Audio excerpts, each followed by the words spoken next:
স্থলবন্দর দিয়ে বাংলাদেশ থেকে পোশাক ও প্রক্রিয়াজাত খাদ্যপণ্য আমদানি বন্ধ করল ভারত। শনিবার হঠাৎ করে বাংলাদেশের 6 ধরনের পণ্য আমদানিতে স্থলবন্দর ব্যবহারের নিষেধাজ্ঞা জারি করেছে দেশটি। এসব পণ্য আসাম, মেঘালয়, ত্রিপুরা ও মিজোরামের সীমান্তবর্তী কোনো শুল্ক কেন্দ্র দিয়ে আমদানি করা যাবে না। আমদানি চালু থাকবে নবসেবা ও কলকাতা সমুদ্র বন্দর দিয়ে। ভারতের নিষেধাজ্ঞায় বেনাপোল স্থলবন্দরে আটকা পড়েছে কয়েক প্রকার পণ্যের ট্রাক। বিস্তারিত জানাতে এই মুহূর্তে বন্দরে আছেন সহকর্মী আজিজুল হক, সরাসরি যুক্ত হচ্ছে তার সঙ্গে। আজিজ,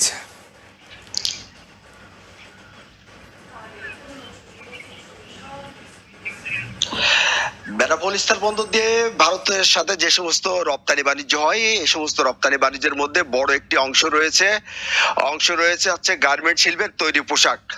তবে হঠাৎ করে ভারত সরকারের বাণিজ্য মন্ত্রণালয় গতকাল একটি প্রজ্ঞাপন জারি করে এবং প্রজ্ঞাপন জারি করে স্থলপথে বাংলাদেশে এই সমস্ত রপ্তানি পণ্য অর্থাৎ গার্মেন্টস শিল্পের তৈরি পোশাক, তুলা এবং তুলার যে বজ্র এবং সহ কয়েকটি পণ্যের রপ্তানি তারা বন্ধ করে দেয়।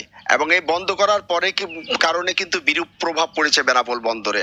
অর্থাৎ প্রতিদিন প্রায় 200 থেকে 250 ট্রাক বিভিন্ন ধরনের পণ্য ভারতে রপ্তানি হয়ে থাকে এবং এই সমস্ত পণ্যের মধ্যে প্রায় অর্ধেক অর্থাৎ 100 ট্রাক পণ্য থাকে গার্মেন্টস এবং এই গার্মেন্ট সামগ্রী অর্থাৎ বিভিন্ন ধরনের তৈরি পোশাক এবং যে সমস্ত পণ্যগুলো নিষিদ্ধ করা হয়েছে অর্থাৎ তুলা এবং বিভিন্ন ধরনের ফল এবং ফল তৈরি